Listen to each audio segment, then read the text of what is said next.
Police స్టేషన్కు వచ్చిన ప్రజాప్రతినిధి ఎవరైనా సరే పోలీసుల పట్ల కూడా మర్యాదగా వ్యవహరించాల్సిన అవసరం ఉన్నది. వాళ్ళు అమర్యాదగా వ్యవహరిస్తే మీరు మర్యాద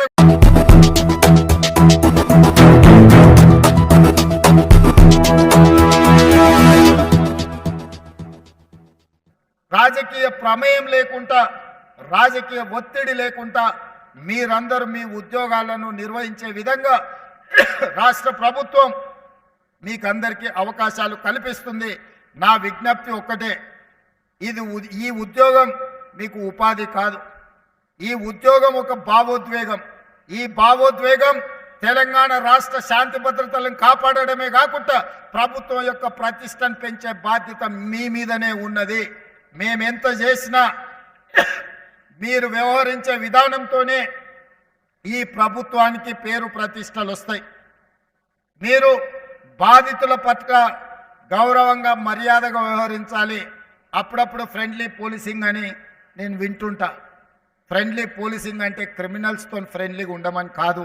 నేను స్పష్టంగా మా పోలీస్ మిత్రులకు నేను చెప్పదలుచుకున్నా. ఫ్రెండ్లీ పోలీసింగ్ అనే పదం బాధితులకు అన్యాయం జరిగిన వాళ్ళు పోలీస్ స్టేషన్కి వచ్చినప్పుడు వాళ్ళని కూర్చోబెట్టి వాళ్ళ ఫిర్యాదు ఏందో కనుక్కొని ఆ ఫిర్యాదును పరిష్కరించి వాళ్ళకి న్యాయం చేసే విధంగా ఫ్రెండ్లీ పోలీసింగ్ ఉండాలి తప్ప కబ్జాలు పెట్టుకున్న వాళ్ళకో హత్యలు చేసిన వాళ్ళకో లేకపోతే ఆర్థిక నేరగాళ్లతో ఫ్రెండ్లీగా ఉండమని కాదు. అందుకే ఫ్రెండ్లీ పోలీసింగ్ అనే దాన్ని రీడిఫైన్ చేసుకోండి. పోలీస్ అంటే నేరగాడు భయపడి తీరవలసిందే. పోలీస్ పేరు వినిపిస్తే కబ్జా కోరైనా డ్రగ్స్ వాడేవాడైనా లేకపోతే చెరువులను కుంటలను నాలాలను ఆక్రమించుకునే వాడైనా లేకపోతే నేరాలు చేయాలన్న ఆలోచన ఉన్నవాడు పోలీస్ పేరు చెప్తే భయపడాలి. వాళ్ళను భయపెట్టండి. బాధితుల పట్ల ఫ్రెండ్లీగా ఉండండి. అప్పుడే నిజమైన పోలీస్ వ్యవస్థకు గౌరవం పెరుగుతుంది. సమాజంలో అత్యధికంగా కష్టపడేది పోలీసు వాళ్ళే, కానీ అత్యధికంగా విమర్శలు ఎదుర్కొనేది కూడా పోలీసు వాళ్ళే. ఇది అందరు పోలీసుల వల్ల రావడం లేదు. కొద్దిమంది పోలీసుల వ్యవహారం అంత పోలీస్ వ్యవస్థకే చెడ్డ పేరు తెచ్చే విధంగా విమర్శల్ని ఎదుర్కొనే విధంగా పరిస్థితులు ఉంటున్నాయి. కాబట్టి ఈ ప్రభుత్వంలో మీకు స్వేచ్ఛ ఉంటుంది.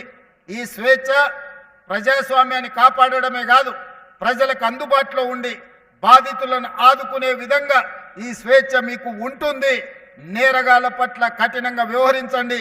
కొంతమంది డాపు దర్పం ప్రదర్శించడానికి పోలీస్ స్టేషన్లకు వచ్చి హడావిడియో చేస్తే చక్కగా తీసి బొక్కలేయండి అని నేను చెప్పదలుచుకున్నా.